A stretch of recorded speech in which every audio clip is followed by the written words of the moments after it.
join the Achinisi in just about a few minutes. Once again, good morning to everyone that have joined us on Koiki Media. The Koiki Media, bringing the world. Àgbáyé la máa mú wá sójú ọ̀run wa. A dẹ̀ máa mú wá dáadáa to my favor everybody. Nigeria is a failed country and it is never going to work. So don't let anybody fool you pé Nigeria máa ṣiṣẹ́. It's not working. Crime scene in Nigeria. Taban sọ pé the biggest crime scene in the world is Nigeria. Inflation, poverty, nothing is literally working. Mbo kọfí sáré mú kankan ní back end and then I'm out there. But for now, bí akẹ́kọ̀ọ́ enjoy òun wa tí wọ́n máa fi padà dé àti fẹ́ parí. Ẹni tó bá mọ̀ kó máa kọ́ níṣó mọ́.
So now we can join Starr Radio UK for the morning show.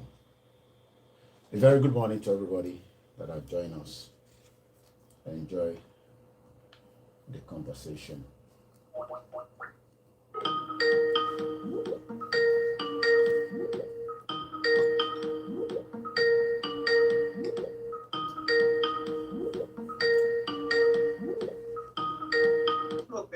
Well, shippers, contact us on 07939009321 or 989111820, or you can visit our website www.welllab.co.uk. You can also drop us a mail, info@welllab@gmail.com. Well Lamb shippers, fast, reliable, and trustworthy.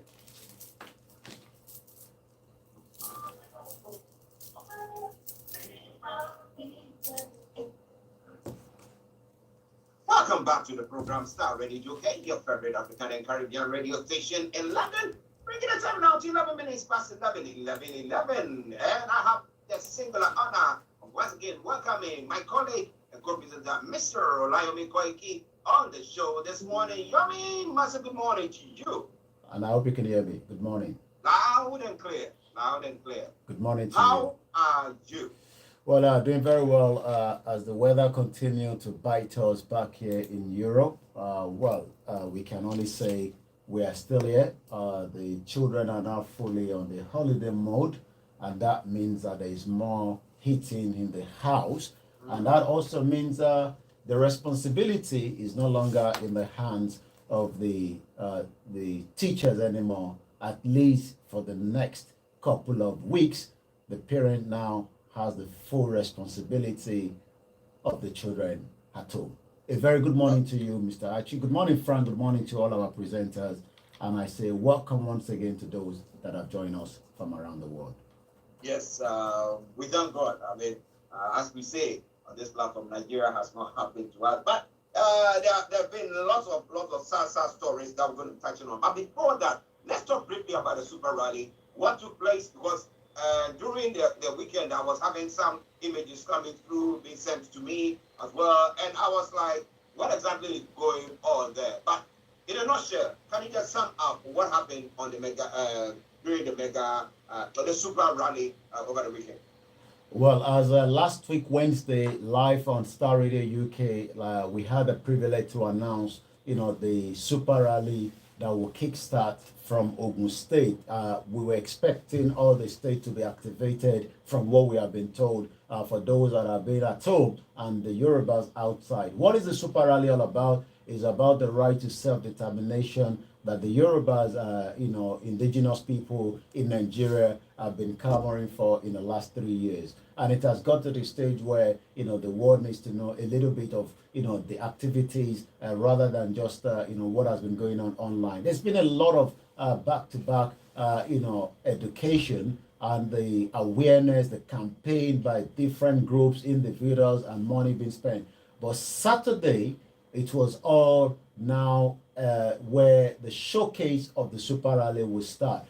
We were happy that everything went as planned. There was not any single person that got killed. There was security, personnel on the ground, which I believe they're following the conversation because, as much as it is important that people continue to understand that, the leader of the group, Professor Banji Adebanji Akintoye, has actually said that no Yorubas will take arms against the federal government. So this will be a peaceful exit out of Nigeria, and all the reasons for us leaving will continue to be engaged with different international community. But Dr. Sunday Adeyemo spoke to us on Niger Voices on Wednesday, and he actually gave the go-ahead, in conjunction with the other team in Benin Republic, for the Super Rally, to kickstart. And that Super Rally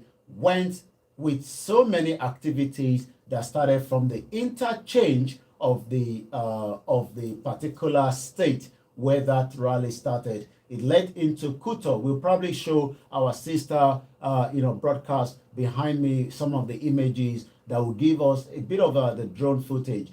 This morning, they are all heading again to Ogbomosho, where it's going to be a 2 days event, and that will then bring it back to Oyo State again in Ibadan, where it will start again on Thursday, and they've been told to come with their toothpaste, because it's going to be a sleepover. So all these activities as kickstart, but in between all these activities, there's still politics going on in Nigeria. There's still a lot happening in Nigeria as well. And likewise, as we do know,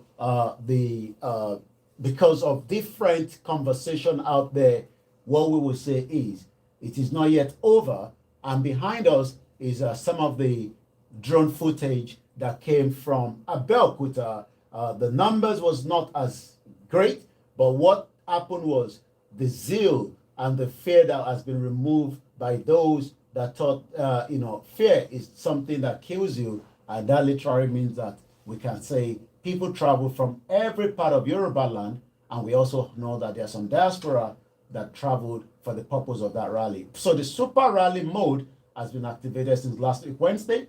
And this is exactly where we are as of this morning. Starr Radio UK is also fully on the ground. There will be more report coming later on before the end of the Super Rally. During the Super Rally on Thursday, we would have a Starr Radio UK team that will be reporting back to us here in the studio. We are working on that already.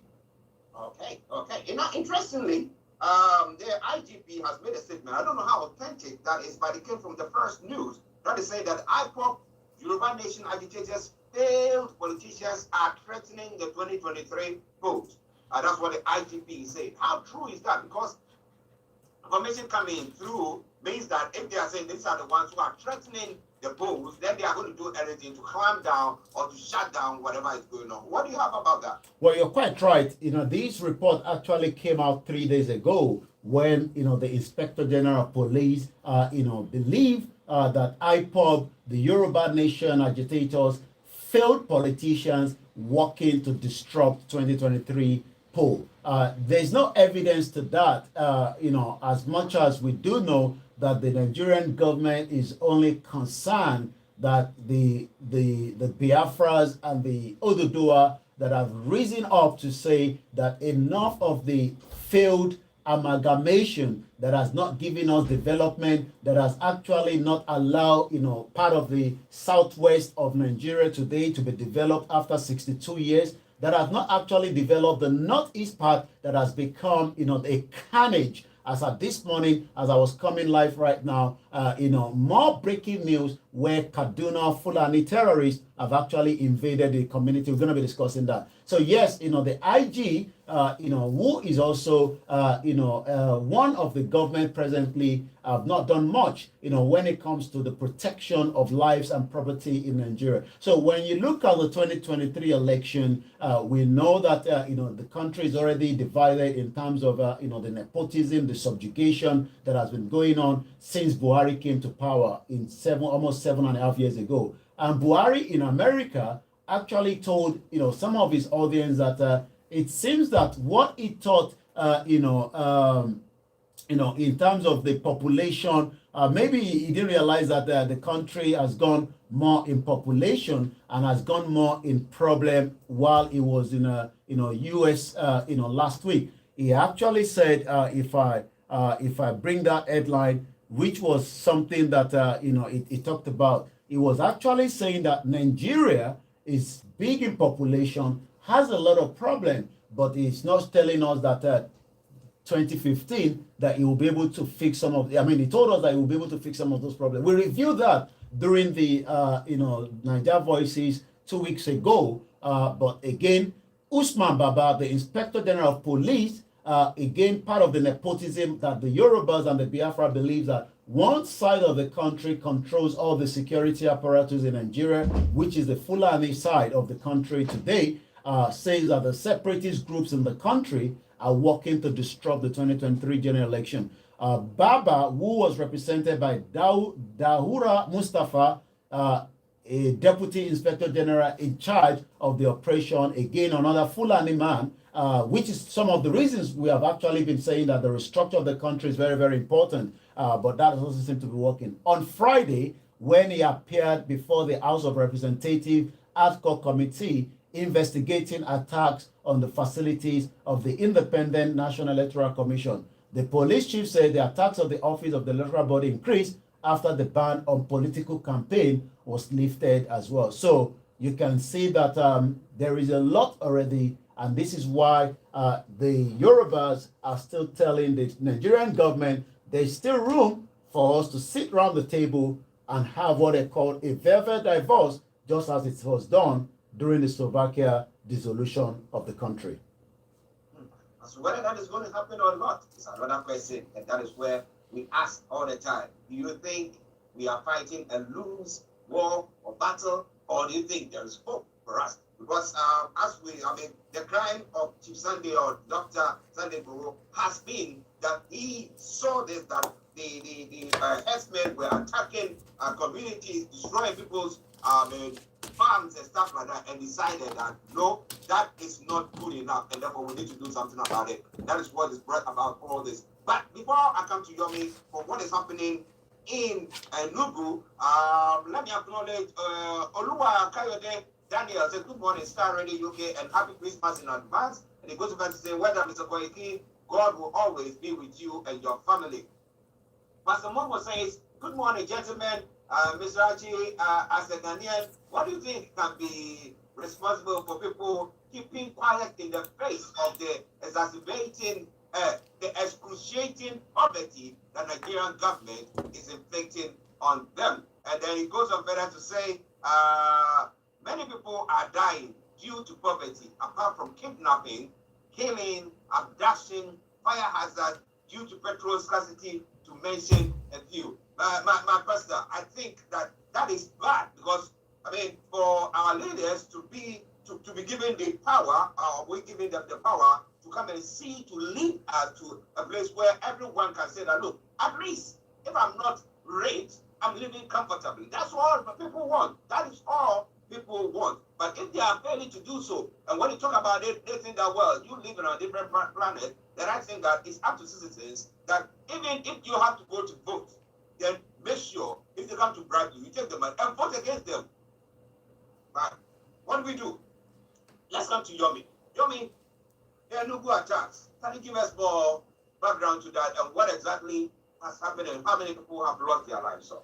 Well, we're looking at over 100 people have been killed in Enugu quite early in the early hours of the morning in a farming community. This is where the Inspector General of Police, should be putting his energy into, rather than pointing finger, for part of the failure of this government of President Muhammadu Buhari for not able, to protect lives and property as we speak right now.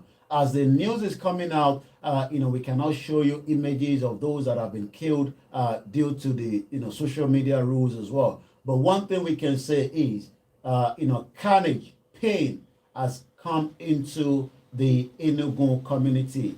Many as 100 people have been killed as Fulani terrorist herders attacked Enugu community. The armed person said to be also more than 100 of them attacked the community at about 8 o'clock in the morning. I mean, this was not something that came in the middle of the night. We're talking about almost at the early hours of the day, and you would expect also at least the security personnel, within that community, even if they have to, take some helicopter. But these are some of the reasons why, we have talked about the 1999 Constitution. Is a constitution that was written by the military, and up to today, it does not favor any part of Nigeria, even as we're going to be talking about the headline of those that were killed as well in Kaduna yesterday. Many, over 100 were slaughtered yesterday, by those Fulani herders that invaded Abo, a farming community in Heha Amufu Isi Uzu local government area of Enugu State, Nigeria, Southwest. These terrorists, personnel, attacked that community at about 8 o'clock in the morning. But there's still more bodies that are still being counted. There is no response yet, from the governor of that particular state. Neither is there any response, from, some of the, leaders of the community, like the Onhaize. But the police spokesman in Enugu, Daniel, did not even respond to calls. Neither is there any message from the police, in Enugu State. It shows how, the negligence of the lives of people does not matter, to the country called Nigeria today. But one thing is, these are so many more reasons why people are saying it is time now, that we review whether we still want to be part of a country that lives matters, not to even the president, not to talk of the governors as well. Well, listeners, it is Starr Radio UK 11:25 the time. Very sad development in Nigeria. And let me say good morning to Peru. He said Nigeria is gone. But what do you think? What do you think? Now, Yomi, it's very heart-wrenching when you hear news like that. Because you are not allowing people to arm themselves. We did talk about Matthew we thought that it will help the communities to protect themselves. That one too, they are not being allowed to be armed. And as we are seeing all the we thought that it will help the communities to protect coming from the north. And the question is, these people who invaded these communities, how were they identified for us to know that they were actually Fulani headsmen?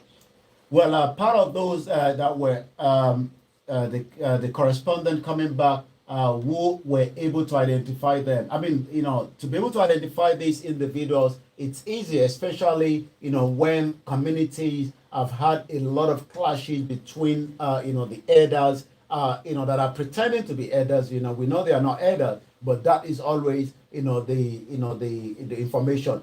As at last week as well, some of the Mayati Allah are now also saying that, goods coming into, the southeast will be stopped because of the insecurity. And likewise, Dangote truck drivers will not be taking any way bill to the southeast as quickly as we got that information as well. So there is a lot going on, but the most important thing is, we've not seen this sort of attack, prior to now before. But more of this attack is coming because they also believe that there's a reprisal, especially from the security of the ESN that is stopping, the activities of the terrorism that is taking place within the Southeast as well. Let us also remember that the Amotekun are doing their best as well, and, again, which is going to be part of the headline. As at October, they were able to take into custody a Fulani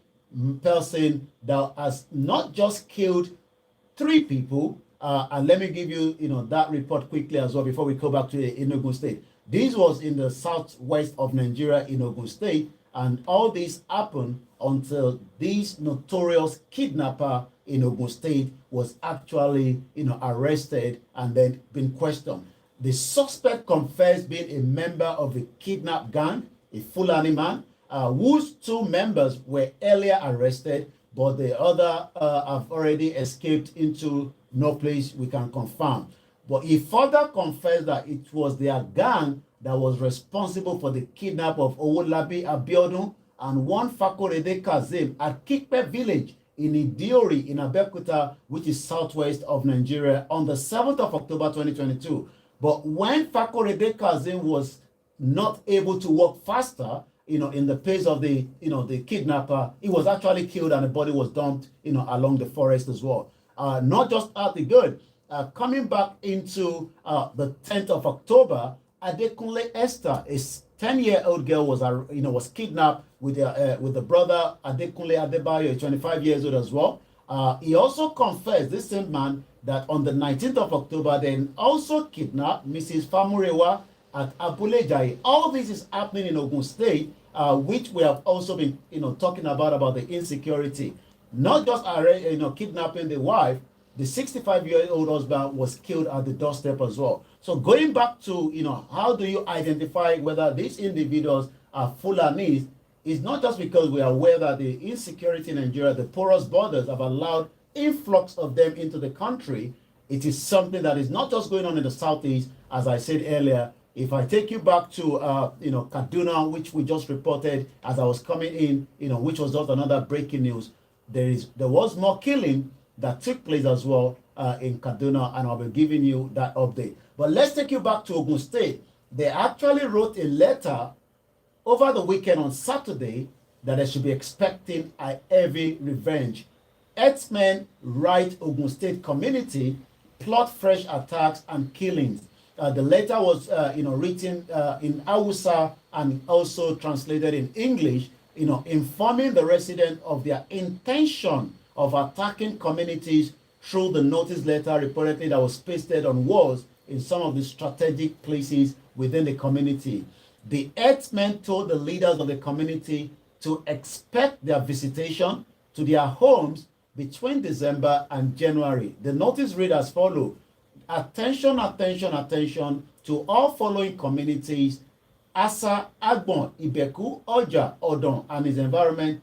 You think you can send away our people from the land they brought in Nigeria, our father's land? You killed our people, you killed their cows, you take over all their properties. You think you can go scot-free? It is high time we come for revenge. All the above-mentioned communities leaders should prepare for war between December and January. We are coming to take back our father's property.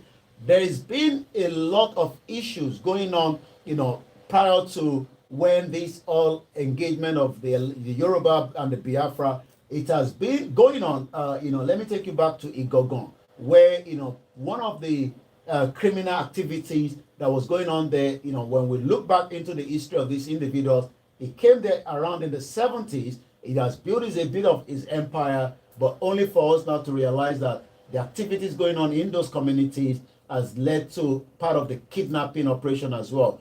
Part of them were also those that, as I was reviewing this morning, that break into Agbolongo prison break in last year. Up to now, more than 200 of the kidnappers, again Fulanis, have not been found. Whether they have left Nigeria or they are just somewhere operating, nobody has an idea. Wow. Listeners, it is not really good. Very scary. Very scary. But what of the state security and the federal security said about it? Because it's not like when we said, oh, there's going to be super rally, and therefore there was a rally there and people were on and all that. No, this is people warning you that, look, we are coming to attack you. And they have.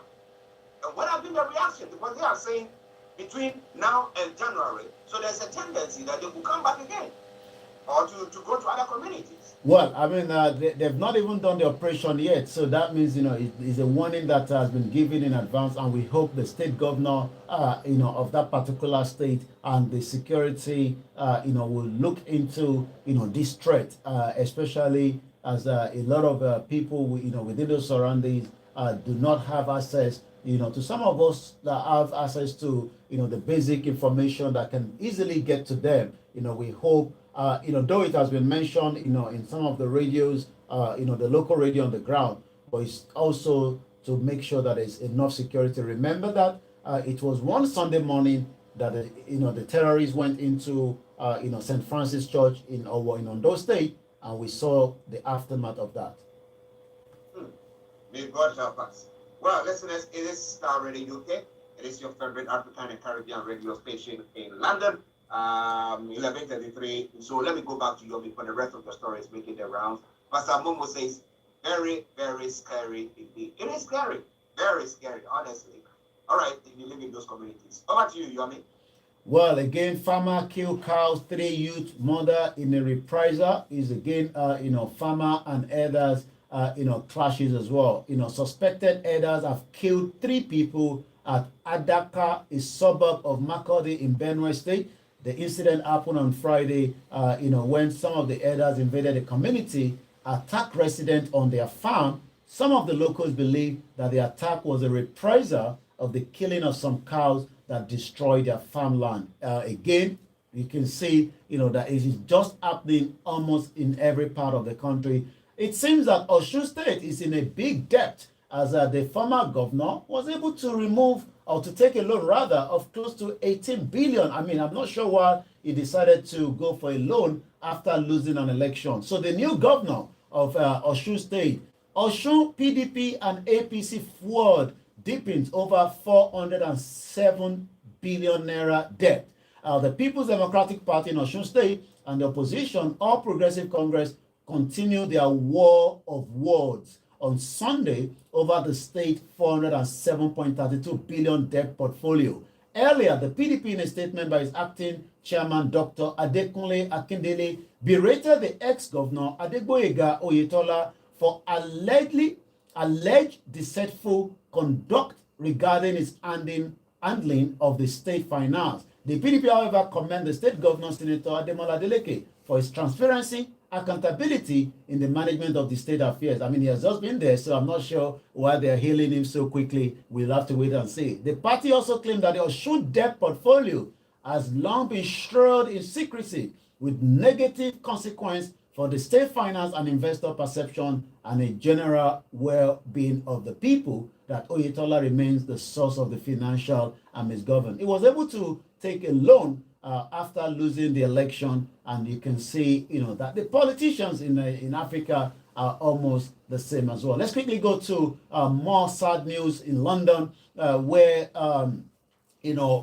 concert that took place very close to us, somewhere in Brixton, eventually led to the death of Rebecca Ikumole. A 33-year-old mother reportedly died the day after a stampede at a concert by a Nigerian singer Ashake in London.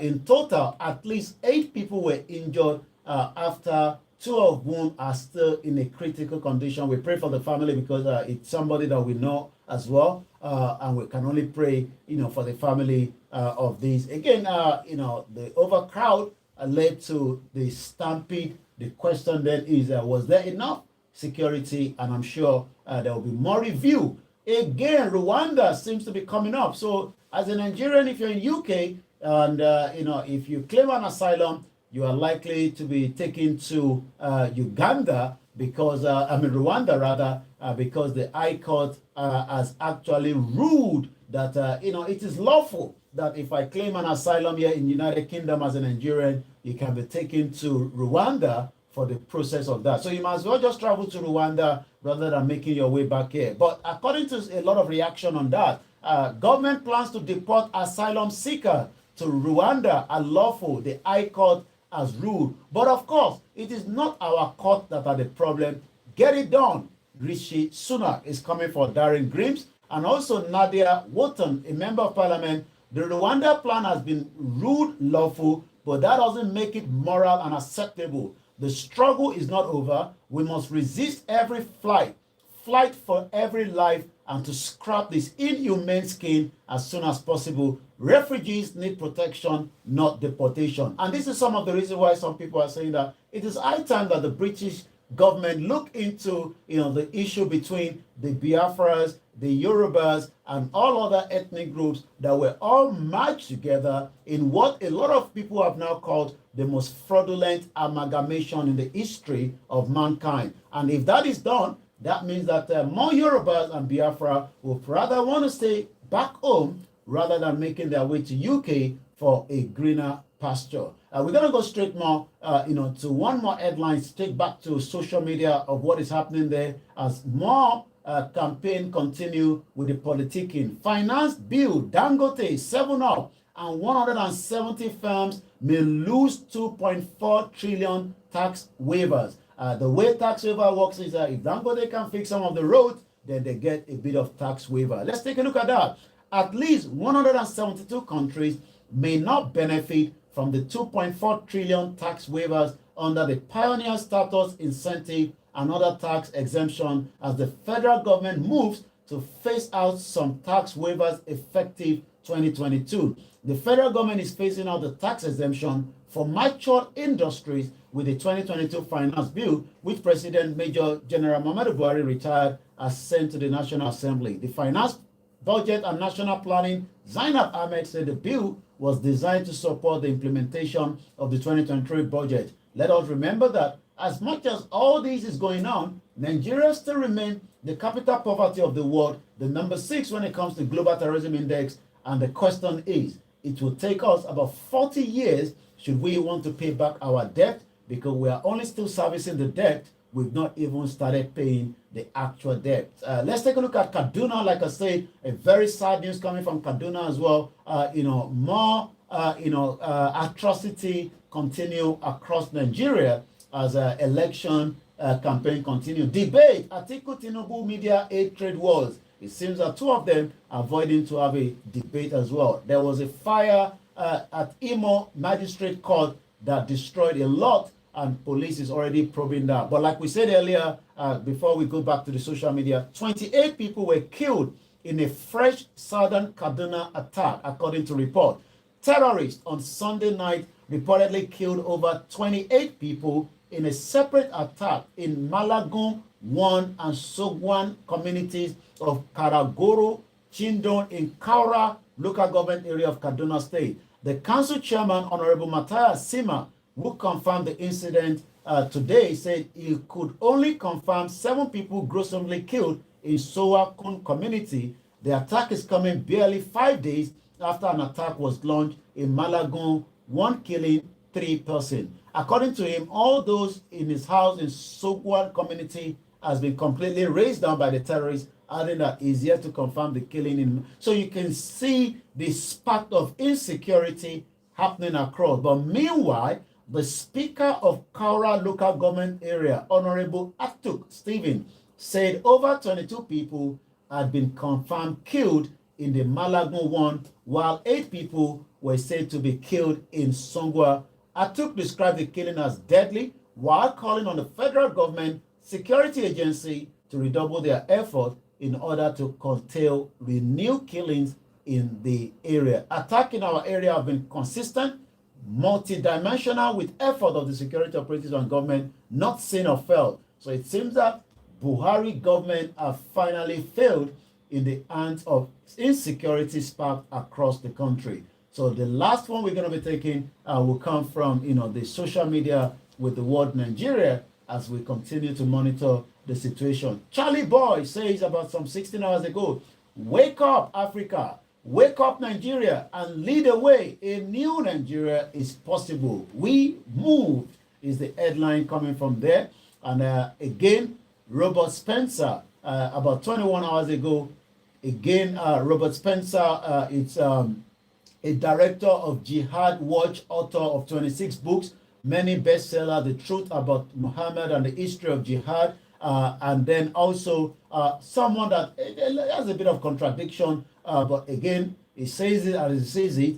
Many fear death as Muslims attack Enugu, but not the Muslims, but it's about the terrorists that are pretending to be Muslim, because Islam, as we know, is a peaceful religion. Well, a great one for Davido, after the death of the son, to him to come back in a great way, as he was also in that stadium at the closing of the Qatar Football World Cup.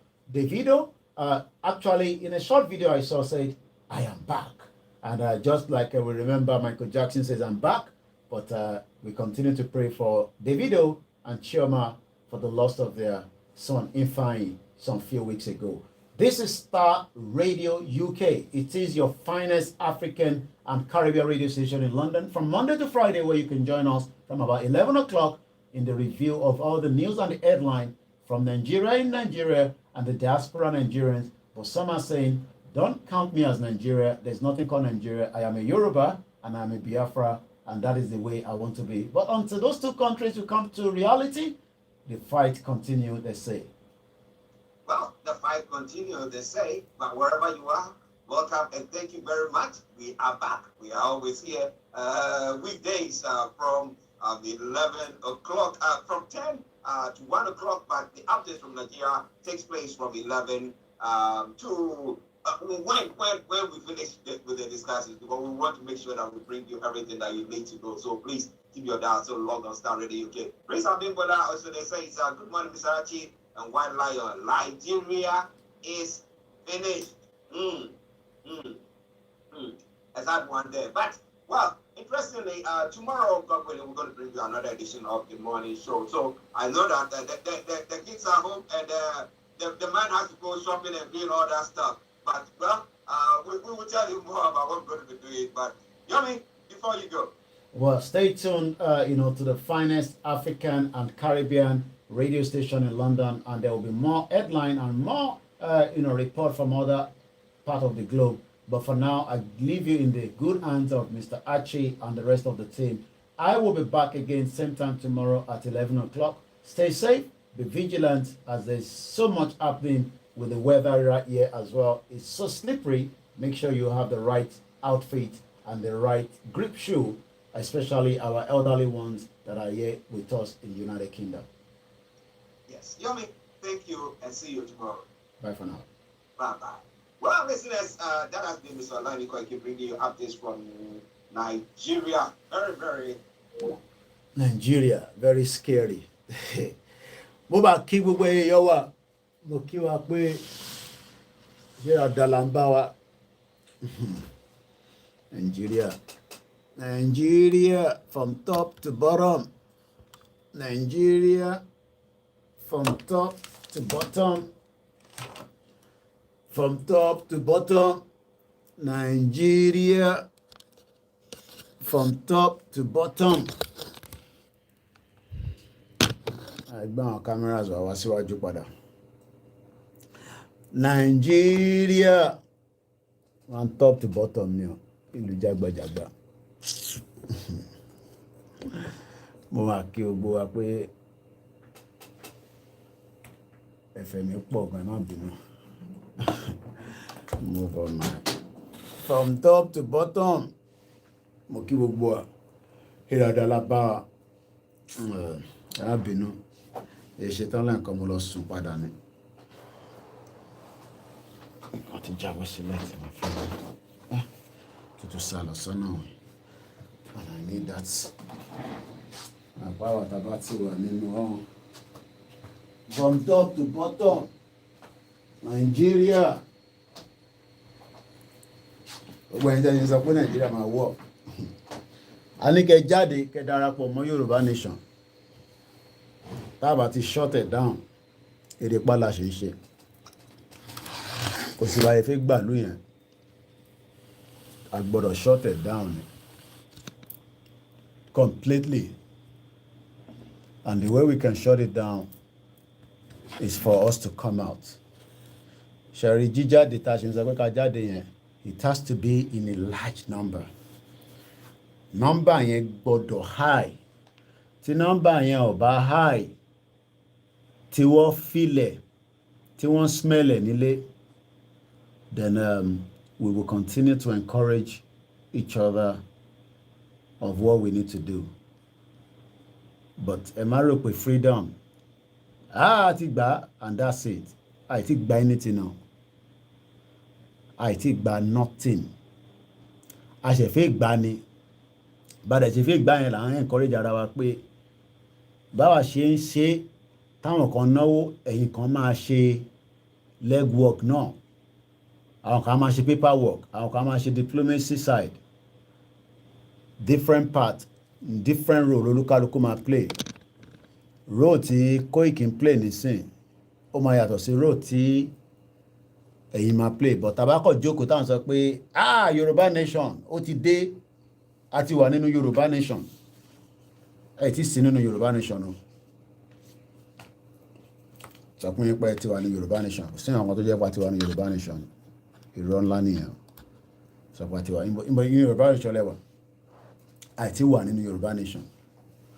There's still a lot of work to do. You know, a lot. So, because àwọn oníjókòó sí ìgbà ká máa parọ́ fúnra wa pé àti wà ní Yoruba Nation. Àti wà ní Yoruba Nation. A ṣe fi wọnú Yoruba Nation ni. Iṣẹ́ dẹ̀ pọ̀ tá fẹ́ ṣe. So, and everybody has a responsibility. So, tí gbogbo wa dẹ̀ play responsibility wa, a tètè délẹ̀ lérí yẹn tá à ń sọ. But tí a bá ń fi sentiment, tá à ń fi fraction, I hope I'm right here. So, it's good to have faith, because ta ló ní faith tẹ́lẹ̀, ó dá ká ní faith, but tá bá fẹ́ kó wà active in reality, nígbà tó ń ṣe pé nation ní orí illusion làwa náà sọ, we want to have our nation. Ẹ wo gbogbo news ta kàlẹ́ ní nísìn níbẹ̀ yẹn, kò sí tó wà tó mú ìròyìn tó dá wá. Gbogbo news tí mo kàlẹ́ ní nísìn ẹ̀ǹdà ilé padà báyìí, kò sí kankan tó mú ìròyìn gidi wá. Gbogbo news tí mo kà pátá ìròyìn burúkú ló mú wá. Ṣé yẹn la máa dúró dè fáwọn èèyàn pé responsibility pé a máa lọ, kò ń ṣọwọ́ èèyàn kan ló wà àgbà èèyàn kan máa gba Yoruba Nation fún wa, a kò máa gba Yoruba Nation. No, we have tó wà lè kókó bí gbogbo wa la ní responsibility, and that responsibility is what we are saying that we have to do. So wọ́n ní ká jáde, ẹja jáde, ẹ má ká discourage àwọn èèyàn. Ká bá ti discourage àwọn èèyàn pé kó má jáde, then gbogbo responsibility yẹn àti ń sá fún nìyẹn. Wọ́n ní ká jáde, àjáde ní lógúnlógún. Ẹ má bínú, wọn àpò táwọn yẹn bá pè ní sọ wọn máa disturb wa níbẹ̀. So ẹ má bínú, we're waiting for ọmọ wa tí a rán, because there's a lot of things that we're doing, but we hope we get a signal from them very soon, and then we can kickstart. We see what is happening. We see whether àwọn èèyàn wa ní Òṣogbo they are ready. Close the bar there.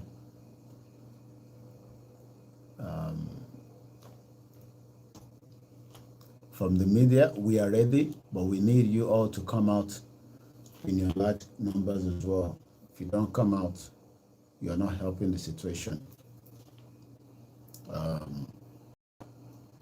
This is the time for everybody,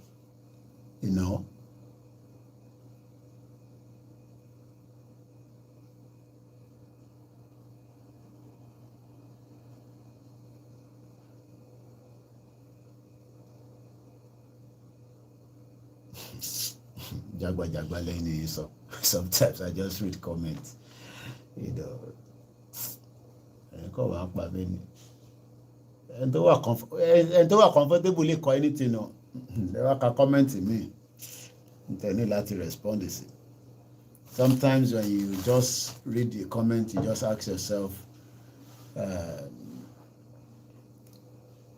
ń sọ̀rọ̀ òmìnira, àwọn kan sọ̀rọ̀ festival. Tó bá wọlé, tó bá bẹ̀rẹ̀ sí ń pa àwọn èèyàn níjọ́ Christmas, àmọ́ nígbà yẹn.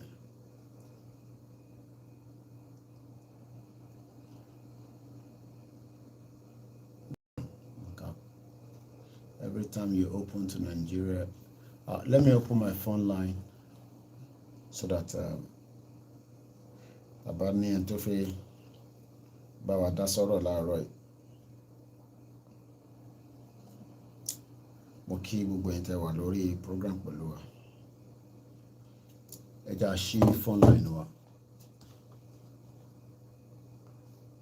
Orin yẹn kùn mí láàárọ̀, mo ṣe sáré àparí ìgbà tí àtẹ̀rẹ́ níbọ̀ tó fi bá wa sọ̀rọ̀, so I just have to, after the 2 hours.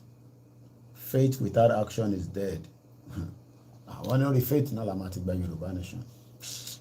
Serious. Wọ́n gba Yoruba Nation lórúkọ Jésù, inshallah, láṣẹ Èdùmàrè. A dẹ̀ fẹ́ kó di wàhálà bí.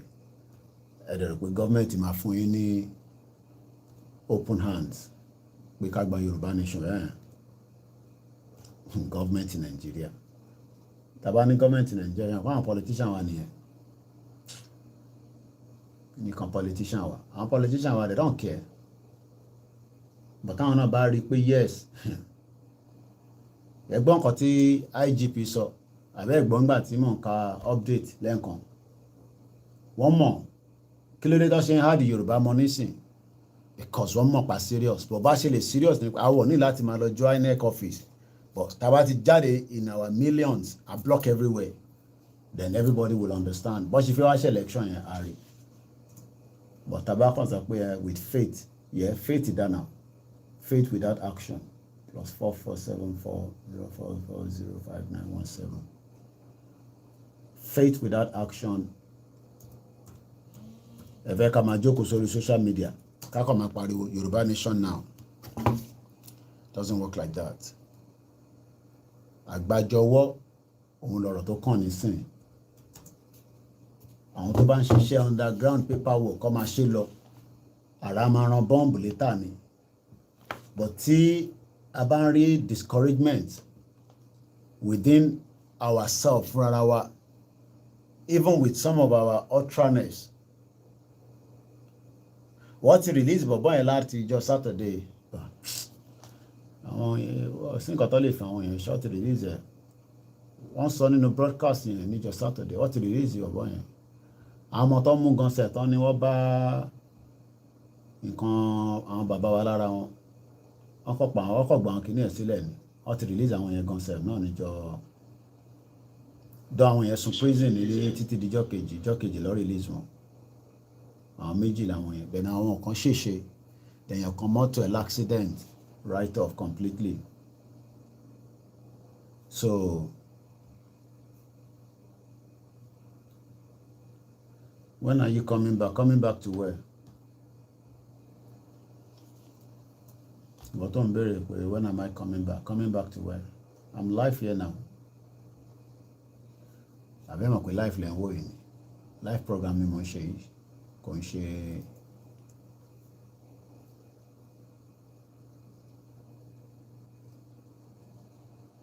I don't know anything about the interim government also, and I'm not sure whether Baba Akintoye is aware of that as well, to my knowledge. So if anybody is hearing an interim government, I have no idea and I cannot speak on that. Ntí bá mọ̀ mo lè sọ̀rọ̀ lé lórí, so ntí bá mọ̀ nìkan ni màá sọ̀rọ̀ lé lórí. So if any interim government that Chief Mrs. Onitiri is setting up, I don't know anything about that and I don't have an idea. So maybe later on they will give us the details for all the Yorubas. I'm going.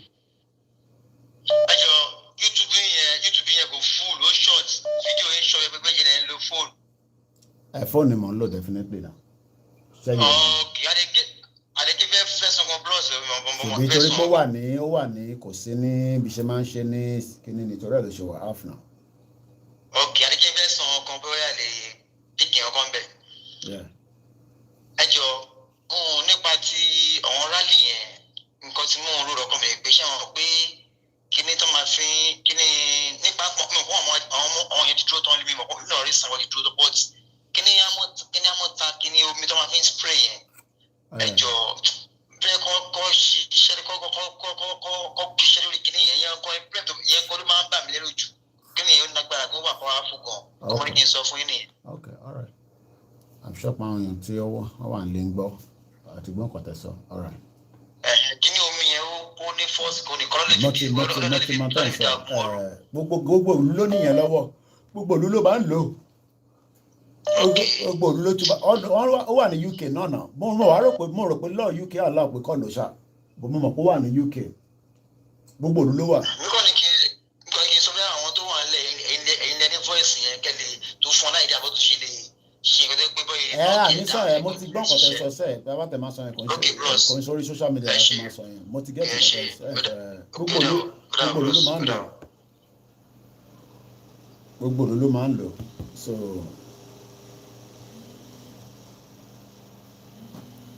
À ń sọ̀rọ̀ àwa nínú ogun ẹ̀ ń sọ̀rọ̀ Christmas ṣé ẹni tó wà nínú ogun ń ṣe Christmas serious torí àwọn ajókòó sínú comfort zone wa ajókòó sínú heater ajókòó sínú ibi tí a ti jẹ breakfast à ń sọ̀rọ̀ pé ilẹ̀ Yorùbá wà nínú ogun à ń sọ̀rọ̀ pé a fi ṣe Christmas ní tó wà lẹ́nu sí ẹ káàárọ̀ bàbá wa ẹgbọ́n sókè ẹ má bínú ẹni tẹ́ wà lórí YouTube àṣebáyé ni I'm sure you can see me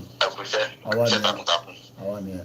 ẹjọ sáré fún mi ní ìtìkẹ́ kan fi ọ̀fun fẹ́ sáré ní kíkà tó wọ́n sẹ́yìn wọlé.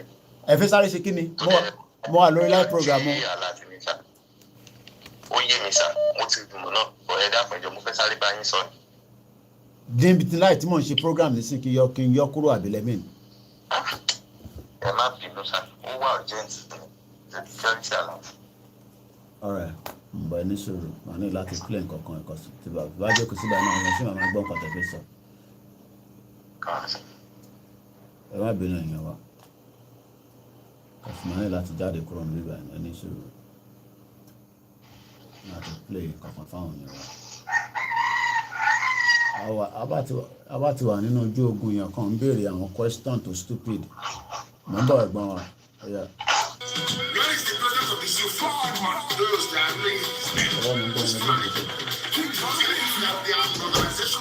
Agenda is now complete. Totally complete of that. Where's the president Fulani? Chief of Staff Fulani?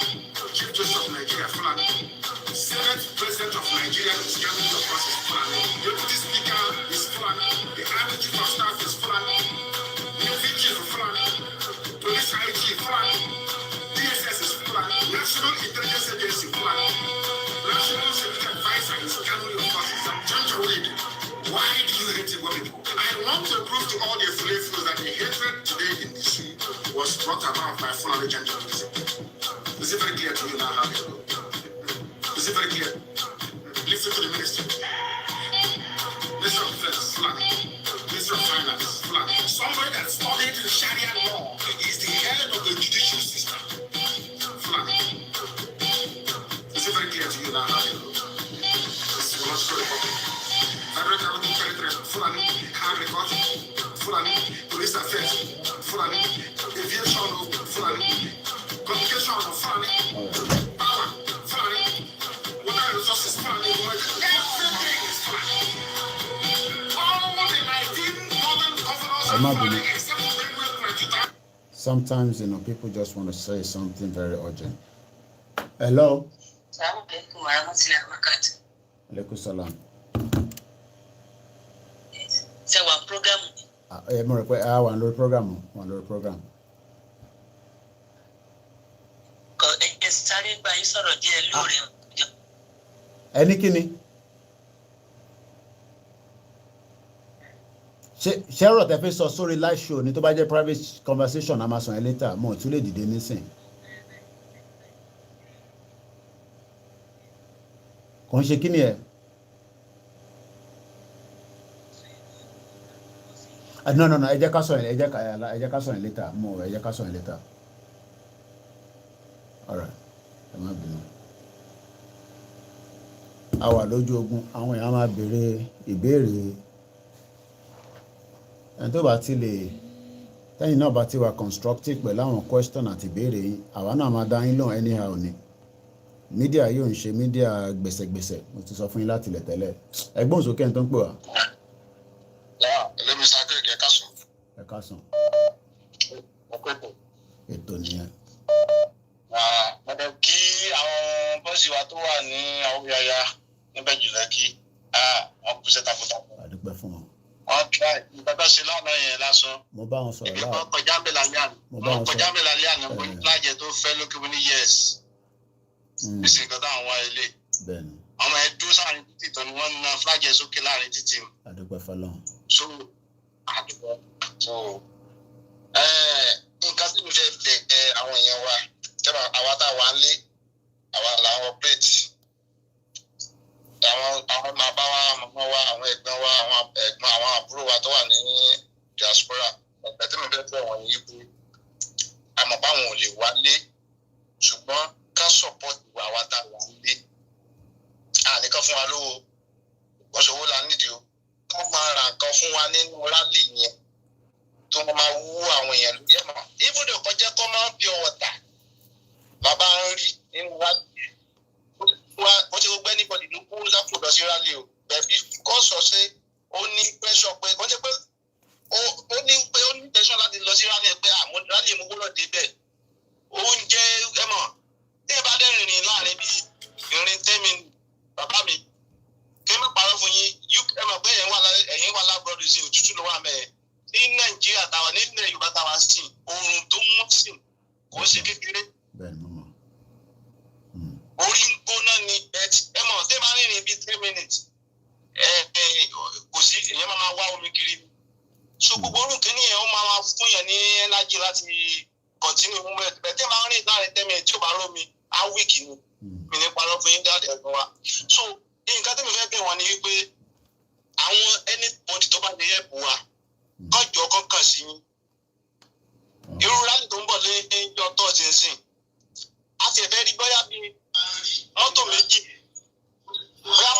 ni o wọ́n máa fi bánà sí lára ni pé this is Yoruba Nation caterer so pé kí oúnjẹ náà máa lójú nítorí yín a mọ̀ pé a ti mọ̀ pé Mr. Koiki ló produce kíní jáde àwọn náà rán sí wa bóyá mọ́tò méjì ni ká ṣe oúnjẹ take away ráìsì a mọ̀ pé ráìsì náà nìkan tó lè múfù ní bíbá tó lè fast ráìsì ọ̀ pọ̀ Oyè mi. Mọ́tò báàgì pí ọ̀tá bá rí fan tó yẹn lè kó pí ọ̀tá tó máa lójú pí ọ̀tá àwọn bọ́tù ọ̀tá tó máa lójú everything sínú ẹ̀ gbogbo olùkọ́ni tá a bá ti ń rí lẹ́kọ̀ọ́ wọn máa gbé tẹ̀lé wa wọn máa gbé tẹ̀lé wa.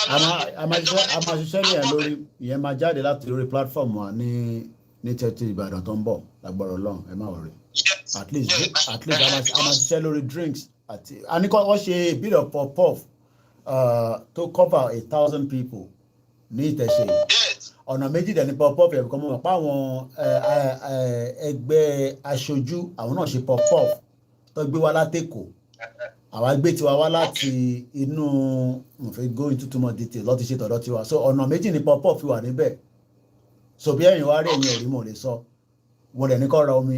àlọ́ àpọ̀tẹ́ omi yẹn ti important omi yẹn important gan-an so because irú ìjẹta yẹn sì lábà kúrò níbi tá a dúró sí yẹn ní ògiri interchange yẹn kò sí mo rí bẹ́ẹ̀ mo rí a rí pé kò sí nǹkan níbẹ̀ so then truck wa kan break down truck yẹn break down ni truck yẹn wọ́n ṣe ń fún mi ní èmi rò pé truck yẹn ó dé Abẹ́òkúta ni òun ṣe ń gbọ́ láàárọ̀ yìí ní truck yẹn ò dé Abẹ́òkúta truck kan tí mo fi ránṣẹ́ kò dé Abẹ́òkúta rárá so wọ́n no break down. irú nǹkan bẹ́ẹ̀ yẹn a ní díẹ̀ nínú rálì. ká máa romi wọn àti ẹni tí tẹ́lẹ̀ nígbà tí wọ́n máa kọ́kọ́ jẹ́ púpọ̀ wọn díẹ̀ àtàrí mú pọ́pọ́ méjì àjùṣe náà continue movement. bẹ́ẹ̀ni ó wà important. ẹ mọ̀ ọmọ máa fún yẹn ní ẹlájì ni ṣùgbọ́n káwo lẹ́tàrà ká máa romi káwọn ìkéyẹ̀ dẹ̀ ti wíìkì sára ẹ mọ̀ pé ó máa ń jẹ́ kí movement. because interchange yẹn bí highway níbẹ̀ yẹn kò ń ṣe pé wọ́n ń tà nǹkan kan níbẹ̀ yẹn highway ni. Highway ni kò sí nǹkan bẹ́ẹ̀ kò sí nǹkan bẹ́ẹ̀ but irú ti Ìbàdàn tó ń bọ̀ nísìn àti mọ̀ pé yẹn àárín ìlú ló máa jẹ́ bí ṣe bó ṣe ń sọ so ìyẹn máa wà easier. Ẹ mọ̀ pé ẹ láti ta máa ń gbé lọ síbẹ̀ yẹn bàbá mi ẹlòmíì nù wa bàbá rò pé àti pé àti ń jẹun kúrò ẹnìmọ̀dé kan máa ń lọ ní one way àkàn máa ń lọ ní sódà dúpẹ́ tá a bá tẹ̀ débẹ̀ láti bá àwọn ẹgbẹ́ bẹ́ẹ̀ tá a bá débẹ̀ ẹlòmíì ò ní láì láti jẹun mọ́ bẹ́ẹ̀ nǹkan tá a bá rí ẹ̀kẹ́ ìgbẹ́ wa yẹn ó máa fún ẹ mọ̀ ọjà nǹkan méjìlá bá fi sẹ́nu àtàrí kan tí mo gbogbo pẹ́ẹ́tẹ̀ máa lọ. So ẹ̀bẹ̀ tí mo kàn fẹ́ bí àwọn èèyàn wa àwọn bàbá wa àwọn ìyá wa ní pé nǹkan lóòótọ́ nǹkan mọ̀ wá sórí social media wọ́n máa fẹnu kọ̀ndẹ́mù àwọn kankan míì táwọn bọ́ọ̀sì bá ṣe kọ́ máa pe àwọn àgbàlagbà wa àwọn adarí wa kọ́ máa bá wọn sọ̀rọ̀ lẹ́yìn pé ẹ pé ẹni bá ọmọ àwọn tó máa pè pé ẹ control wọn wọ́n lè láti àwọn bọ́ọ̀sì wa wọ́n gbọ́ control àwọn tọ́jú wa bẹ́ẹ̀ àwọn control àwọn ìnáwó tó control wa bẹ́ẹ̀ sọ̀rọ̀ wọ́n ti pé agbọ́rọ̀ síra wa lẹ́nu so wọ́n ti pé kọ́ wá sórí mídíà kan wọ́n sọ pé àwọn bọ́ọ̀sì ẹ̀ ń tán sí báyìí no wọ́n máa ń fìyàn ní wọ́n máa ń wíkì ní kọ́ máa wá sórí mídíà wọn máa kọ̀ndẹ́mù kankan mọ́ tọ́mọ́rí nǹkan tó da nínú movement yẹn tó pe àwọn adarí wa wọ́n á tètè wá solution ṣe sí pé nǹkan báyìí wọ́n á pè wọ́n lẹ́yìn wọ́n sọ pé wọ́n má ṣe báyìí mọ́ wọ́n ní pé káwọn mú wá sórí mídíà pé abọ́sí kìnìyàn wọ́n máa ń discourage èèyàn ní ká má try láti sọ pé mọ́ ọjọ́ abẹ wọn ni àwọn dáhùn àmọ́ gbogbo lẹ́yìn báyà máa operate everything wọ́n máa wọ̀rí àgbẹ̀ta máa operate everything lọ́sàn àbárabalẹ̀ nǹkan tó mẹ́ta ní pápá ọmọ àdúrà wà lọ́wọ́ lọ́jọ́ ṣe kí ni nǹkan tó bá nídìí táwọn fọ́ kọ́ lẹ́gbẹ̀gbẹ̀rẹ̀ báyìí tó máa fún wa. àmọ́ àwọn oníkan tó ń ta ayò bẹ̀tẹ̀ àwọn ọmọ báwọn ò lè wálé àwọn tó wà lọ́wọ́ ò lè wálé for now èyí tó lè wálé ẹ̀ tó máa bàdé àrà wa lọ́wọ́ ká má wọlé. ẹ ṣé gan-an bàbá thank you so much. lára àwọn tí wọ́n wà on the ground there is a lot of review that is coming back gbogbo ẹ̀ náà ni a máa look into. And gbogbo ẹ̀ náà dẹ̀ ni organization láti look into. I mean, we are also an organization that is promoting this, so we're looking into all that. Hello, caller. Adele don't pay.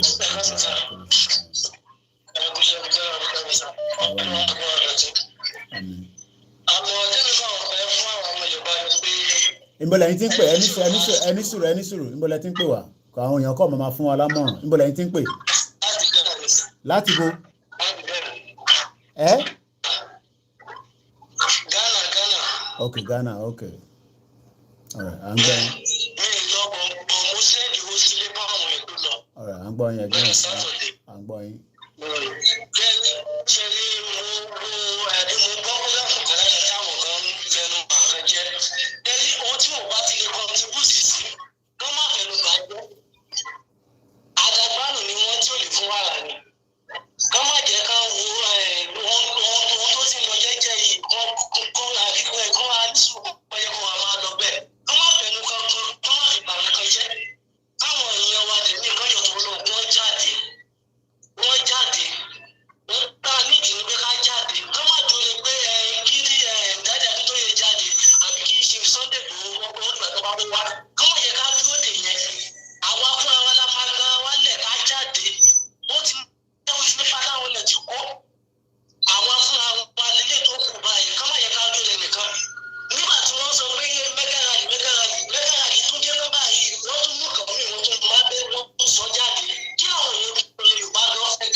Okay.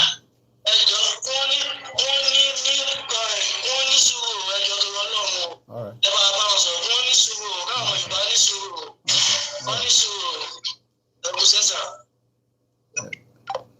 Everybody must have something to say. Let's take the next call. Hello. Hello. Eku asayo brother Koiki. Awani.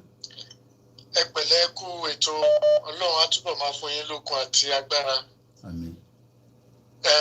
gbogbo àwọn ètò tẹ́ ṣe òun náà là ń wò ní Ogun State ní ìjẹta Ọlọ́run á dẹ̀ tún máa fún yín ní ọgbọ́n àti òye sí i. So as time goes on èmi àti family mi tá bá nípa màá máa jẹ́ kẹ́ ẹ gbọ́ torí kíní ẹ ti ń fẹjú nísìnyí. So gẹ́gẹ́ bí àwọn ìrànlọ́wọ́ tẹ́ ti ṣe àti àwọn táwọn èèyàn suggest mo fẹ́ fún yín sí àkíyèsí kan lóòótọ́ pásítọ̀ ni mí ṣùgbọ́n tó bá ti di ọ̀rọ̀ ogun ọ̀pọ̀lọpọ̀ agbára ló máa ń wà nù ogun torí eléyìí tí mo sọ fún yín ká lè fọwọ́ rọ sẹ́yìn ọmọ ẹnìkan suggest pé wọ́n máa gbé dispatch water tanker láti fi máa lé àwọn èèyàn káàkiri. Bẹ́ẹ̀ni. Má jẹ́ ń tọ̀ yín bread àti petrol tàbí a lot of blockade pẹ̀lú iná ló máa stop ẹ̀. Okay. Tàbí wíwí bọ́tú tàbí petrol bomb. Okay. Nínú go. Okay. Òun kọ́kọ́ lò fún Russia nígbà tí tó fẹ́ tó wọlé sí Ukraine. Tẹ́ bá wù dáadáa.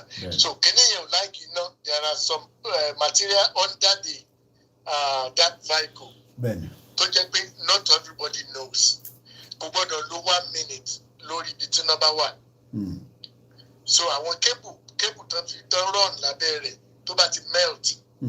Malfunctioning máa ṣẹlẹ̀ ní orí kọ̀mpútà ní ọ̀dọ̀ driver. So that means pé tó bá mú wọn tó fi lò yẹn wọ́n fẹ́ jà nìyẹn. So ibi tíjà ti máa wá bẹ̀rẹ̀ náà nìyẹn. Okay. So ìyẹn kan Ọlọ́run púpọ̀ dẹ́nẹ́lẹ́kejì sẹ́rí àwọn tó mo study àwọn tó wá ní lánàá wọ́n ń ṣe èèyàn bí èmi àtẹ̀yìn ẹni tó bá fẹ́ jagun ẹ jẹ́ ká wà blunt. I need a lot of cigarettes fún àwọn boys ẹ̀. Ẹlòmíì torí àwọn tí mò ń kó ṣiṣẹ́ ló jẹ́ kí n sọ fún yín ẹlòmíì ò láìkí oúnjẹ ṣùgbọ́n tó bá mu sìgá 1 stick a máa ṣiṣẹ́ lọ ní bí elephant. Okay. I need the cigarette, a lot of cigarettes in a van. Okay. Then mọ́tò ẹnìkan nìkan gbé Yorùbá Nation sí mọ́tò tó bá gbé oúnjẹ dání ẹ má jẹ́ ká ṣe yẹn that will be the target for police officer. Okay. Ẹ gbọ́dọ̀ tún gbé èrò ọkàn wọn ni pé kàn febi pa wá ká má bàa lè jà ebi gángan níjà. So mo dẹ̀ ń wo àwọn tó bá di agbára mọ́ra bí ó ń dè bí àwọn tó bá gbójúlé àwọn nǹkan wọ̀nyẹn ò fẹ́ òjò torí kí n tó born again gbogbo àwọn nǹkan yẹn ni bàbá mi ló fi lé mi lọ́wọ́ kí Jésù tó gba ayé mi. Àwọn nǹkan mi ò láìkí òjò mi ì mọ̀ bá a ṣe lè máa rí canopy and far away from the center gangan táwọn èèyàn pé sí ẹ bá ti mọ̀ pàgbára wà lára wọn tójò bá ti fẹ́ bẹ̀rẹ̀ you could find somewhere to stay kán lè jẹ snack then ibẹ̀ ó ṣe bí tán ti lè máa jẹ jollof rice kẹ́nìbọ̀dì máa ń retí jollof rice pop-up tẹ sọ yẹn is a good idea something to get the system running ni ó lè jẹ́ so ó lè jọ anything ó lè jẹ́ bread ogun lágbè kò sẹ́ni tó ráyè máa mú síbí wọ́n gbúdọ̀ mọ̀ yẹn dáadáa. Ó dà pé tán mí ni pé tó bá jẹ́ pé irú tó bá ó dà pé bí tó bá máa sùn over or something you know kò lè jẹ́ ní on the motion but àwọn ọgbọ́n kan tẹ̀ ń sọ lọ. Ẹ má bínú mo ń ṣe nǹkan ní ìgbà move náà ní máa láti pa broadcast. mi fún yín ní identity mi tán. Ẹ mọ̀ ń gbọ́ ẹ má tẹ̀ sọ́tọ̀ kò necessary ẹ má sọ̀rọ̀ lọ. Ẹ ṣe sẹ́rí irú rally tí ó ṣẹ̀ṣẹ̀ máa dé yìí lóòótọ́ I have few people on the ground as well tí mi lè disclose sẹ́rí irú rally tẹ́ ń wò yìí dídira tán ni self denial dídira tán pátápátá ayé yìí ni ẹni tó bá kúndùn oúnjẹ ó gbúdọ̀ say goodbye sí from today ẹni bá kúndùn obìnrin máa ń weak èèyàn ni yàtọ̀ fún agbára míì you can ẹni tó bá gorí obìnrin tó bá jí tó lóun gbára wọ̀ ogún ẹ lè ṣiṣẹ́ o but kò lè lo strength for a day a week o lè fi rí tí ẹni ẹ sọ fún yín pé omi àwọn ní èdè omi I can do without water in 3 days brother Koiki without water kí n tó give up because of my age tẹ́lẹ̀tẹ́lẹ̀ I can do more ara àwọn dira tẹ́ ń sọ fáwọn èèyàn nìyẹn kò yé wọn dáadáa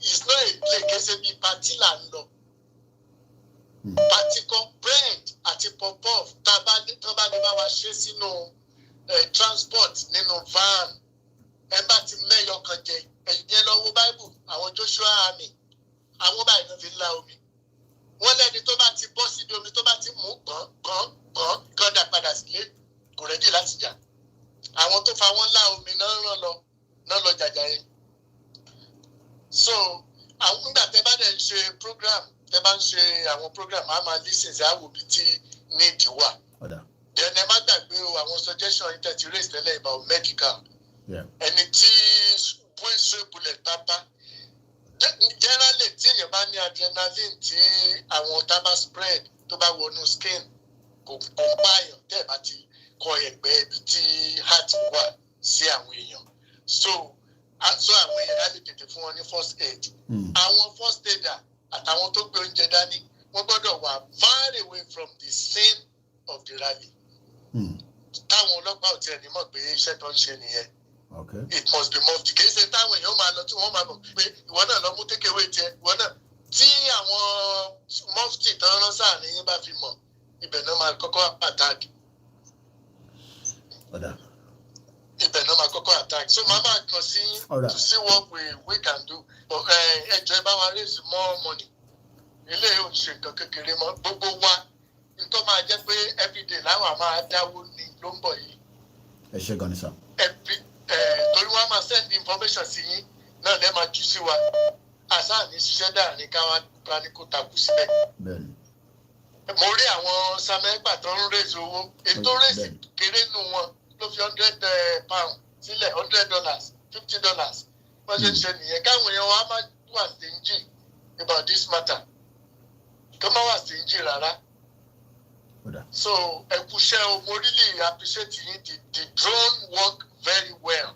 Apparently mo ń gbọ́ report lórí ẹ̀ but part of we need to get a bit of something because we lose a little bit of kó dà pé yẹn ta send yẹn kò ní internal memory so and the phone was unable to record as much as what they did so we lose a bit of our video.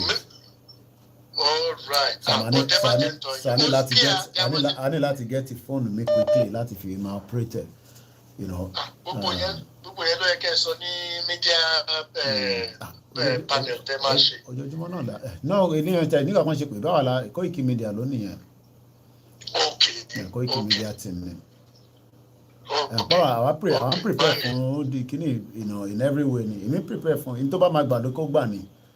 You know, that's why it's taking us a bit of time to set up, you know. But we're still in it and we're learning a lot of things you know, along the line. So I'm book on that Mama Sonny Biba. So Eshegoni Baba, thank you so much. We really bless God. We really bless God. So that about to barricade that don't be mercy. Then moto you nearly conjure. All right. Eshegoni. Thank you. Any wonderful day. All right then. Matuma follow program as it. No problem. All right, sir. Eshegoni. Gunamali is I have a lot of things that I'm doing, but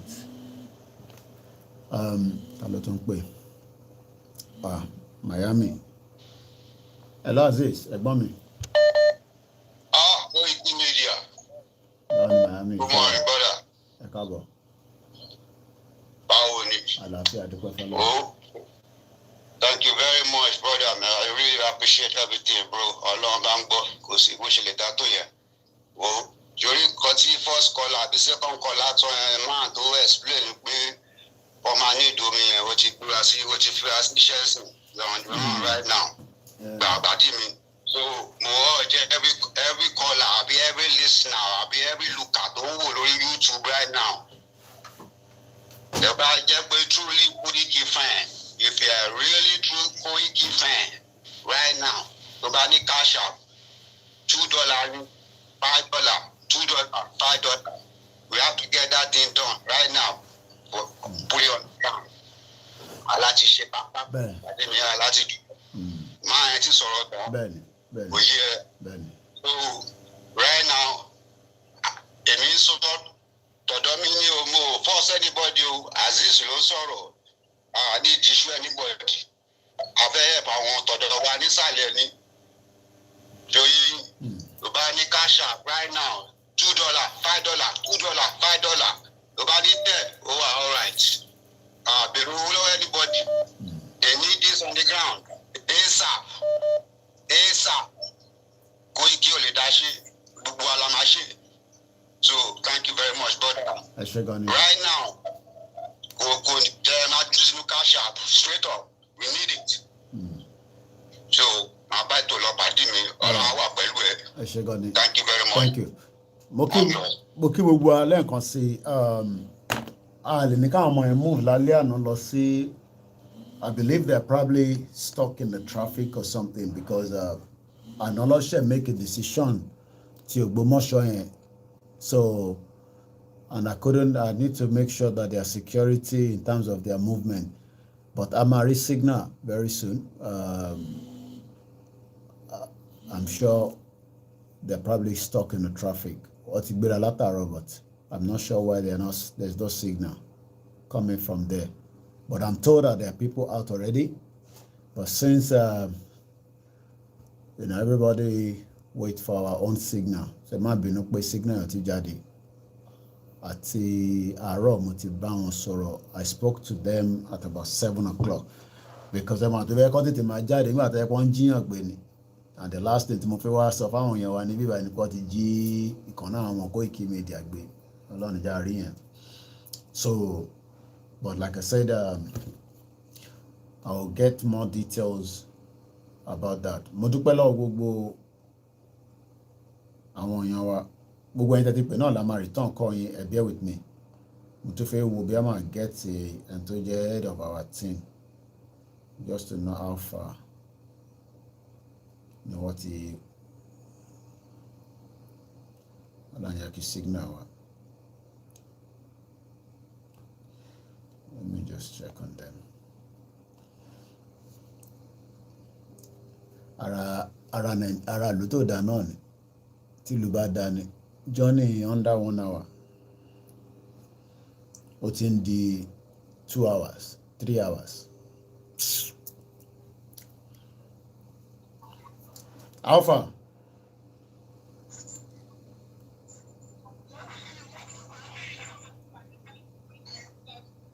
Oníkíni. Mo gbọ́ ẹ o.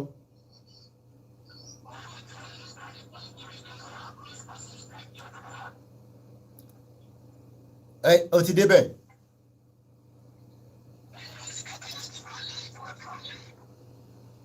O ti wà live.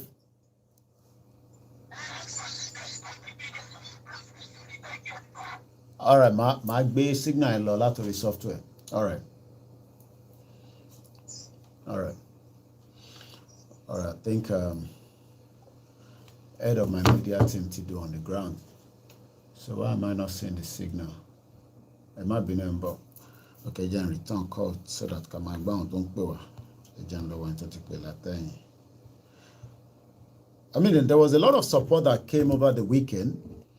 But logistics mobilization ìyẹn náà máa ń gbówó lọ gan. Ẹ káàárọ̀ yà wá. Ẹ bá mi mute background ẹ bá mi mute background ẹ mọ́ mi. Ó rà pé kankan tó ń dún ní background àbí fóònù. Ìyẹn gbóhùn sókè ní sí mọ̀ ń gbọ́ yín.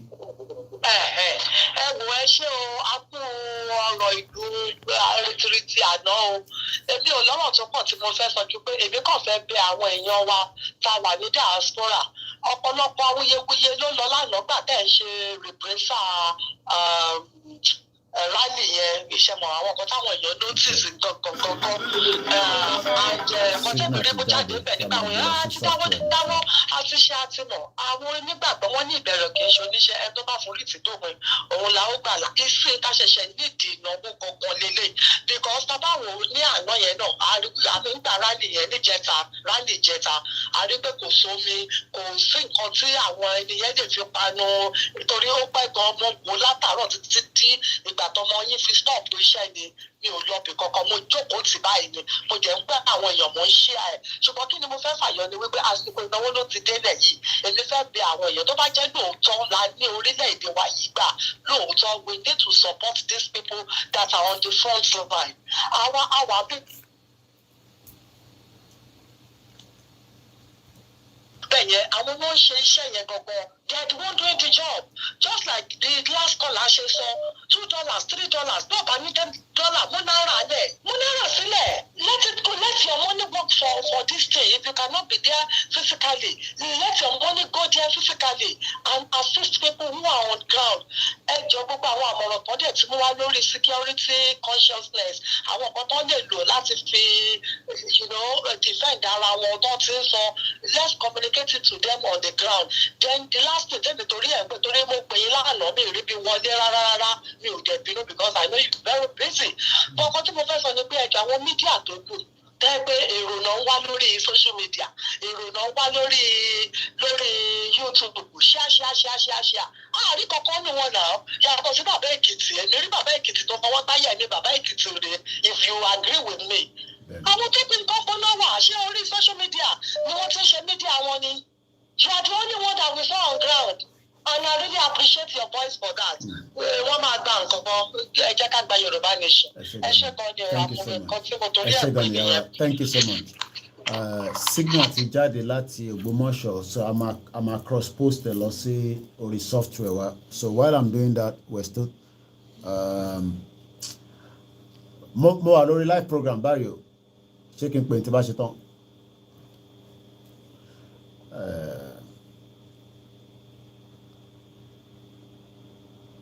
Fẹ́ return àwọn mẹ́tọ̀ ti pè so a máa cross post lọ nísìn signal máa jáde láìpẹ́ ẹ má worry we are working on that.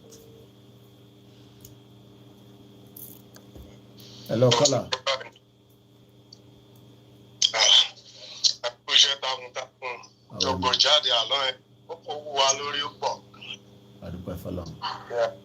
I just want to say a big thank you àti bẹ̀rẹ̀ náà ní ọlọ́ba pàṣẹ. Kọ́kọ́ tí mo kọ́ ṣàtẹ̀ńṣọ̀n wa ẹni tó lọ mú ságọ̀ ọlọ́pàá. I know you said they've released the person but you mentioned pé ọgbà nǹkan agbára awọ ẹni yẹn. Kò ń ṣe yẹn another group tún nìyẹn so kò ń ṣe yẹn. Another people another group tún nìyẹn. Àwọn boys wà kan ní another. Mo fẹ́ point ẹ̀ náà ni pé kí ni right ọlọ́pàá lásìkò tá a wà yìí láti máa bọ́ nǹkan agbára lára àwọn èèyàn wa láì ṣe pé ó jalè tàbọ̀ pààyàn tàbọ̀ kàn sí wàhálà. So èmi feel pé ó dà pé ó ń tà láti antagonize wa nìyẹn láti tọ́jà. Because kí ló fún ọlọ́pàá l'authority láti stop ọmọ Yorùbá lórí ilẹ̀ wa? Because as far as I'm concerned as ọmọ Yorùbá law Nigeria kò wà applicable to ọmọ Yorùbá mọ́ as at now and we need to be moving with that kind of understanding right now. Ọlọ́pàá kò lè dán báwọn kan dúró lórí ilẹ̀ wa pé nǹkan agbára rẹ̀ o ní láti pọ̀ torí pé kí ni kò máa ń ṣe AK-47 so ibo ló ti kọ́ sínú constitution pé mi ò lè jẹ ewé àtegbò sára táwọn bàbá ńlá wa filẹ̀ fún wa so ó dà pé wọ́n ní láti lọ tẹ̀ sáwọn ọlọ́pàá station kọ̀ọ̀kan lójú ó dẹ̀ jẹ́ ọ̀gá àwọn pátápátá ló máa kọ́kọ́ lọ bá ìgbẹ́jọ́kọ̀ ṣàlàyé fún pé kọ́ máa dá àwọn ọmọ wa dúró àtọ̀ because wọn ní business pẹ̀lú wa rárá tó bá tiẹ̀ láwọn fẹ́ gbójú jáde rárá pé wọ́n fẹ́ wá keep wa in peace in case of pé any Boko Haram or àbí nǹkan kan others Fúlàní fẹ́ wá attack wọn that's their job pé kọ́kọ́ wá keep peace ọ̀pọ̀ ń dá sí nǹkan wọn ní kó máa bọ́gùn lára ẹ̀ ó dàgbà pé máa tọ́ ògùn ẹ̀gọ́ lára tiwọn kò sí wọn bá ti tẹ̀ sáwọn gan lójú ó dà pé wọ́n ṣe ń fojú ti àwọn boys ní pé kí ló fẹ́ ṣe gan and bó ṣe wá dúró sí interchange lánàá yẹn I suspect pé tí ó bá dojú ẹ̀ tí gbogbo ẹ̀ bá di gbòsàgbòsà ẹ máa rí àwọn tó wá kó wá ẹ̀ wọ́n máa fèsì àwọn ọmọ Yorùbá náà ni that's what they are ọkọ̀ àwọn fojú sílẹ̀ náà pé what are they capable of kí ló fẹ́ wá ṣe gangan ẹ̀ẹ́dẹ̀ mọ̀ kó àwọn àmì dé Ìbàdàn operate wọn, it was the last 2 weeks and 3 weeks running. Tọ́lá wọn fẹ́ wá keep peace fún election. Ó ṣe jẹ́ pé Ìbàdàn nìkan ló ti wá showcase army báyìí.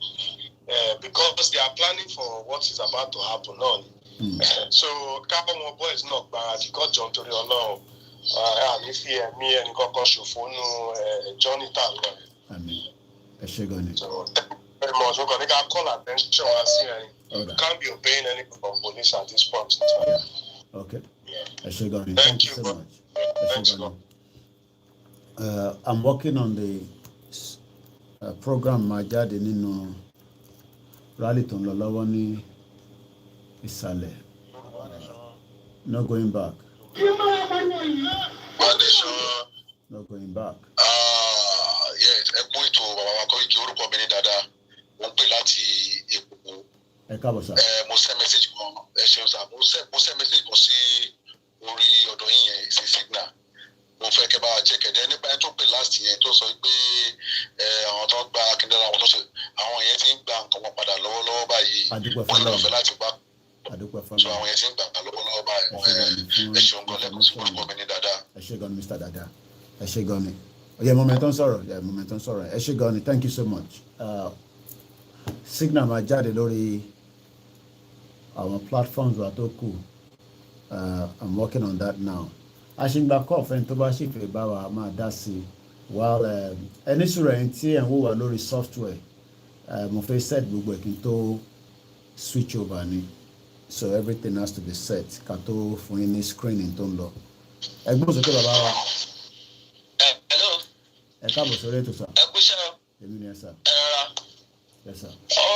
Àkíyèsí ẹ kúṣẹ́ takuntakun Olúwa sọ agbára dọ̀tun Olúwa sọ lérí ìwádìí mímúṣẹ. Ìlérí gbogbo ohun tó wà lọ́kàn wa bá a ṣe ń rò ogun ò ní kó wa lágbára Ọlọ́run. Kò tẹ̀ tí kò wá rí a máa rí nation wa gbà kò dẹ̀ ní kó wa lágbára pẹ̀lú rọrùn ni àmín ogun ò ní kó wa. Àmín. So àmọ́ tèmi fẹ́ gba gbogbo àwọn tó ń ṣe rálì ní wípé bí bàbá Àgbò ṣe gbà wọn lámọ̀ràn pé kán má dojú kọ ẹ̀ṣọ́ elétò ààbò kankan tán bá wájú wọn kán má kọrin fún wọn kán má ṣe ègèdè kán dẹ̀ má ṣe nǹkan kan tó tako òfin. So àkọ́kọ́ nìyẹn. Ẹ̀ẹ̀kejì dé pé tí nǹkan kan bá tẹ̀ fẹ́ ṣẹlẹ̀ orí ààrẹ máa wà kò ní jẹ́ pé ẹ̀sùn kan máa wà tán rí kàṣọ alẹ́sẹ̀ a lè dìfẹ́ǹdì wa pé nǹkan báyìí ló ṣẹlẹ̀ káwa náà tó dìfẹ́ǹdì ara wa kò ní jẹ́ pé aládá sílẹ̀. Ẹni ẹ̀ẹ̀kejì ọ̀tọ̀ ní akọrin ọ̀tọ̀ ní akọni. So àwọn wọ́ríọ̀ tó bá wà níbẹ̀ wọ́n má stress ara wọn jù lórí pé wọ́n ń kọrin wọ́n gbọ́dọ̀ dúró fún ètò ààbò ni kán má lo energy wọn sórí àkọrin à ń lòlù nìkan. Gbọ́dọ̀ wà fún ẹ̀tọ́ aláàbò láti fojú delẹ̀ láti ara balẹ̀ láti máa ṣọ́ àwọn tọ́jọ́ ń lọ tọ́jọ́ ń bọ̀ káwọn kan àwọn kọ́dẹ̀ kíra wọn. Àkọ́kọ́ tó bá dé rálì kán wòye àwọn akọni tó bá wà ń bẹ̀ kọ́ ọmọ bọ́n ṣe máa pínra síwájú sáàárín àti sẹ́yìn tí nǹkan kan bá fẹ́ ṣẹlẹ̀ kọ́ máa sọ wípé wọ́n fẹ́ lo ẹnájì wọn láti fi kọrin láti dìfẹ́ǹdì nìkan wọn wà fún kó má jẹ́ pé ńgbà tí nǹkan kan bá ṣẹlẹ̀ kò ní sẹ́ni tó máa dúró torí pé wọ́n ti lura wọn jìnnà.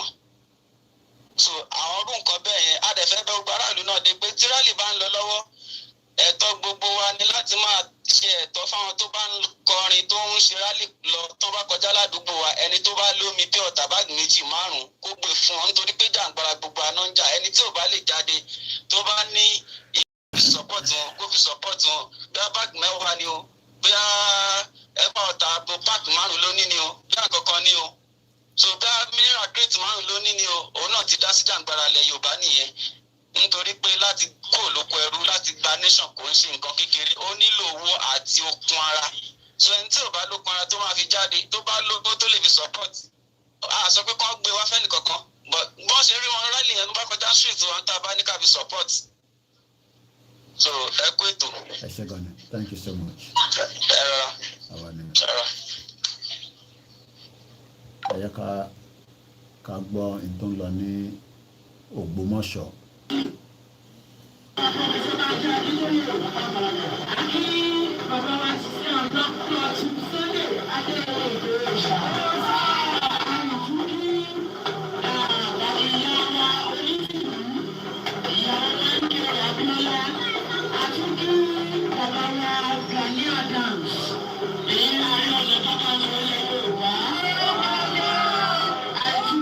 I'm allowed to end the broadcast for now, so that kí n lè focus lórí in tó ń lọ nísàlẹ̀, and then I can do more paperwork and other things behind. But ẹ jẹ́ ká kọ́ gba kọ́ọ̀lù yìí kan sí. Ó yẹ bá a ṣe kíákíá, mo ní láti end broadcast yìí nísìnyí, kò mo ní láti connect pẹ̀lú àwọn tó wà l'Ógbómọ̀ṣọ́. À ń gbọ́ yín. Hello, Mr. Koji. Hello, sir. Hello, sir. À ń gbọ́ yín, sir. Ẹ̀rọ ta àwọn ẹ̀kú ṣe wọn. Àmín. Ẹ jọ Mr. Koji, àwọn tí ọlọ́pàá ń gbé yẹn.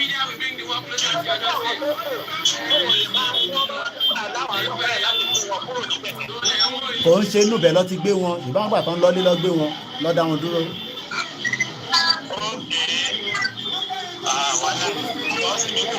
Kò ń ṣe inú bẹ̀. All right. Kò ń ṣe inú bẹ̀. All right, a máa ní láti lọ ní sẹ́ má bínú. Ẹ má bẹ̀rẹ̀ yẹ kí n yẹn broadcast mú ní láti concentrate. Ẹ tó bá dẹ̀ fi máa bá wa sọ̀rọ̀ because ariwo máa pọ̀ nísìn àní lè gbọ́n kankan mọ́. A ti wà live lórí platform, gbogbo platforms wa. So ẹ lọ darapọ̀ mọ́ yẹn kí àbábá yẹn lọ. And that's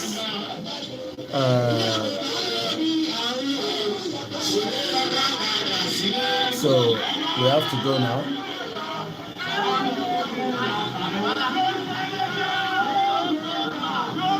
So mo dúpẹ́ lọ́wọ́ gbogbo wa, à á padà wá later. Ẹ jẹ́ ká lọ monitor tó ń lọ nísàlẹ̀. A dúpẹ́ lọ́wọ́ gbogbo ọmọ Yorùbá. Thank you so much. Ilé dé tí ìyá mọ́ wa lára náà, wọ́n kọ́kọ́ gbowó lọ́wọ́ ráìtì.